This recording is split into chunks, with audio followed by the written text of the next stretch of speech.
We provide you the platform to turn your dreams into reality. Give wings to your aspirations with KR Mangalam University. बड़ी खबर आपको बता दें, America ने हमले से पहले इजराइल को जानकारी दी थी। ईरान के एटमी ठिकानों पर बमबारी से पहले ये जानकारी दी गई थी।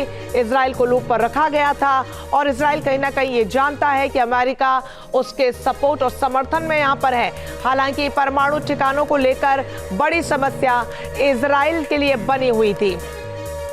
तो ये बड़ी खबर और इस पर चर्चा करने के लिए खास मेहमान हमारे साथ जुड़ रहे हैं। मेजर जनरल रिटायर्ड रक्षा विशेषज्ञ अनिल द्विवेदी जी हमारे साथ जुड़ गए हैं। साथ ही हमारे सहयोगी मधुरेंद्र जी न्यूज रूम से हमारे साथ जुड़े हुए हैं। मधुरेंद्र जी, सबसे पहले अपडेट आपसे ले लूंगी, उसके बाद अनिल जी आपके पास विस्तार से चर्चा के लिए आऊंगी। आप अब डिटेल में जानकारी मधुरेंद्र जी सामने आ रही है कि कौन सी मिसाइलों से अटैक किया गया, कौन से बंकर बस्टर बम थे, कितनी दूरी पर यह हमला कर सकते थे, यानी कि पूरी डिटेल अब अमेरिका दे रहा है और बता रहा है कि हमारी ताकत देखिए।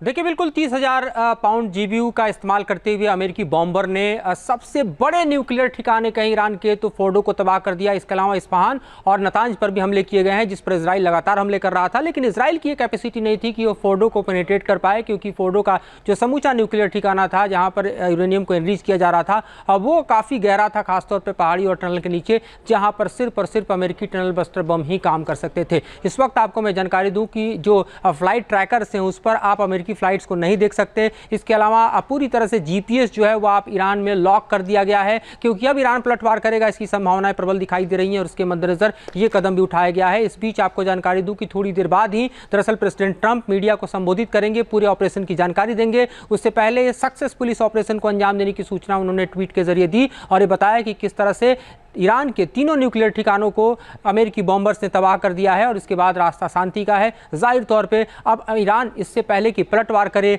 एक तरह से डिप्लोमेटिक जो प्रयास है शांति के, वो भी दरअसल इस हमले के बाद तेज कर दिए गए हैं। लेकिन देखना यह है कि किस तरह से ईरान पलटवार करता है, क्योंकि ईरान लगातार ऐलान करता रहा है कि उसकी ज़मीन पर जो भी हमला करेगा उसको वो छोड़ेगा नहीं, उस पर वो पलटवार करेगा। और ऐसे में पूरी तरह से अमेरिकी जो बेसेज हैं, दरअसल आप देखिए मिडिल ईस्ट में वो अलर्ट पर रखे गए हैं, क्योंकि कहीं भी और कभी भी ईरान के टारगेट सेट हो सकते हैं। और जाहिर तौर पे इस वक्त समूचा मिडिल ईस्ट जंग के उस मुहाने पर खड़ा है, जहां पर इजराइल और ईरान की जंग में अमेरिका की एंट्री हो चुकी है और ये पूरा का पूरा हम देखें वॉरफेयर एक तरह से एस्केलेट करते हुए और जाहिर तौर पे हम देखें तो पूरी तरह से विस्तार पाते हुए दिखाई दे रहा है। बिल्कुल मधुरेंद्र जी, अनिल जी आपसे समझना चाहूंगी जी कि जिस चीज की संभावना थी अनिल जी वो हो गया, सब यही संभावना जता रहे थे कि अमेरिका की अगर एंट्री होती है तो और भी ज्यादा घातक ये जंग रूप इख्तियार कर सकती है। आप इसको किस तरीके से देख रहे हैं? क्या आने वाले समय के लिए ये खतरे की घंटी, क्योंकि डोनाल्ड ट्रंप तो कह रहे हैं शांति का समय। बिल्कुल ठीक आपने बताया कि जो अमेरिकन एप्रिसिएशन है उसके हिसाब से तो ये एक सेंटर ऑफ ग्रेविटी है। जैसे हम कल भी बात कर रहे थे कि हम आगे चल के ये देखना चाहेंगे कि ये जो युद्ध है जल्दी से जल्दी, इसके चलते अमेरिका ने भी अपने एसेट्स लगा लिए हैं इस युद्ध में, क्योंकि जो डिक्लेयर्ड एम था न्यूक्लियर एनरिचमेंट साइट्स को डिस्ट्रॉय करना, तो उन्होंने, क्योंकि ये अपना इजराइल की काबिलियत से परे था, उन्होंने इसमें सपोर्ट करा है। ये इनकी एप्रिसिएशन है कि शायद ये इससे ये जो नोडो यूरेनियम एनरिचमेंट प्लांट है यहाँ से इसको डिस्ट्रॉय करने के बाद जंग का एकदम से अंत हो जाएगा, ईरान खलास हो जाएगा। अभी आने वाले समय में ईरान की क्या रिएक्शन रहती है, बिकॉज आइडली तो ये एक युद्ध को समाप्त करने के लिए काफी होना चाहिए, पर अभी डिपेंड करता है कि ईरान कैसे इसको रिएक्ट करता है। और यदि ईरान रिएक्ट करता है, आगे चल के देखने वाली बात है क्या अमेरिका के एंटी एयर डिफेंस और एंटी मिसाइल एसेट्स भी इसमें शामिल होंगे, बिकॉज अभी तो सिर्फ वो चीज हुई है जो इजराइल की काबिलियत से परे था। क्या अभी बाकी भी ऑल स्केल वॉर होने की संभावना है? ये देखने वाली बात है, आने वाले दिनों में क्रूशियल समय रहेगा और देखने के लिए हमारे को जरूरी है। बिल्कुल, और इसी पर अनिल जी निगाहें सबकी बनी रहेंगी। मधुरेंद्र जी, इसी से जुड़ा आपसे सवाल लेना चाहूंगी। इजराइल को तो पता है कि फ्रंट फुट से अमेरिका उसके साथ खेल रहा है या उसके समर्थन में है। अब ईरान के समर्थन में उनके हूती विद्रोहियों ने यह ऐलान कर दिया है कि अब अमेरिका, चूंकि ऐलान वो कर चुका था पहले कि अमेरिका इस संघर्ष में शामिल होता है, तो रेड सी में जो अमेरिकन जहाज हैं, युद्धपोत है, उन पर हमले तेज कर दिए जाएंगे, जिसको एक समझौते के तहत मई में रोका गया था। तो अमेरिका ने अपने पैरों पर कुल्हाड़ी मार ली, इसको इस तरीके से देखा जाए, या फिर पूरी तरीके से आश्वस्त अमेरिका? मधुरेंद्र जी।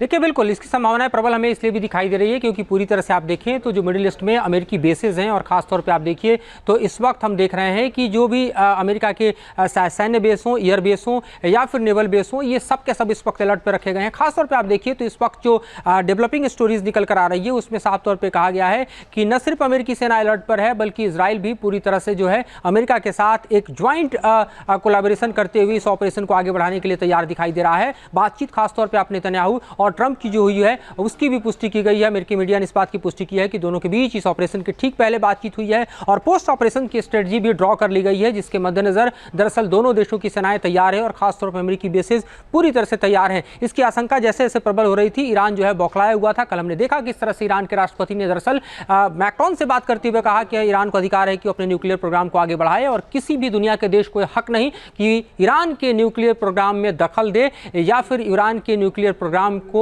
रोकने के लिए युद्ध को इंपोज करे। यानी ईरान के दरअसल हम देखें तो राष्ट्रपति और उनके हुक्मरानों को इस बात का समूचा अंदेशा था कि अमेरिका किसी वक्त एंटर करने वाला है इस वॉर जोन में, और यही हुआ। हमने देखा कि जब भारत में दरअसल आधी रात का वक्त था, उसी वक्त तकरीबन आप देखिए तो समय अनुसार 2:10 का वक्त बताया जा रहा है जब अमेरिकी बॉम्बर्स ने उड़ान भरी। और उनकी उड़ान भरने को भी दरअसल जिस तरह के फ्लाइट ट्रैकर्स पर हम देखें लगातार ट्रैक किया जाता है, उस ट्रैक करना ईरान के लिए और IRGC के लिए संभव नहीं हो पाया, क्योंकि एक तरफ देखिए तो डियाओ गार्सिया और दूसरी तरफ देखिए तो गुआम, दोनों तरफ से B2B जो है वो ऑपरेट करते हुए निकलते हैं और जाहिर तौर पे कंफ्यूज करते हैं IRGC को, और उसके बाद सीधे सीधे ईरान की एयर स्पेस में एंटर करते हैं। और उसके बाद एक नहीं बल्कि ईरान के 3 ठिकाने दहला देते हैं, जिसमें सबसे महत्वपूर्ण फोर्डो है, जिस पर हमला कर पाना और जिसको तबाह कर पाना सिर्फ और सिर्फ अमेरिकी बॉम्बर के बस में था, जो कि 30,000 पाउंड के वहां पर देखिए GBU को गिराता है। और उसके बाद ट्रंप ये दावा करते हैं कि फोर्डो तबाह हो गया है। वो न्यूक्लियर साइट जो कि ईरान का सबसे महत्वपूर्ण न्यूक्लियर साइट था, जहां पर यूरेनियम को एनरिच करने का काम तेजी से चल रहा था, और वो जमीन के इतने भीतर, पहाड़ के इतने नीचे और टनल में इतना सुरक्षित था, जहां पर इजरायली हमले से उसका बाल बांका नहीं हो रहा था, क्योंकि इजराइल के हमले सिर्फ और आप सिर्फ देखिए तो नेतांज और इस्फहान तक सीमित थे। फोर्डो में दरअसल वो कुछ भी नहीं कर पा रहे थे और इसीलिए इजराइल लगातार अमेरिका का इंतजार कर रहा था। बड़ी खबर आपको बता दें, अमेरिका ने हमले से पहले इजराइल को जानकारी दी थी। ईरान के एटमी ठिकानों पर बमबारी से पहले ये जानकारी दी गई थी, इजराइल को लूप पर रखा गया था और इजराइल कहीं ना कहीं ये जानता है कि अमेरिका उसके सपोर्ट और समर्थन में यहाँ पर है।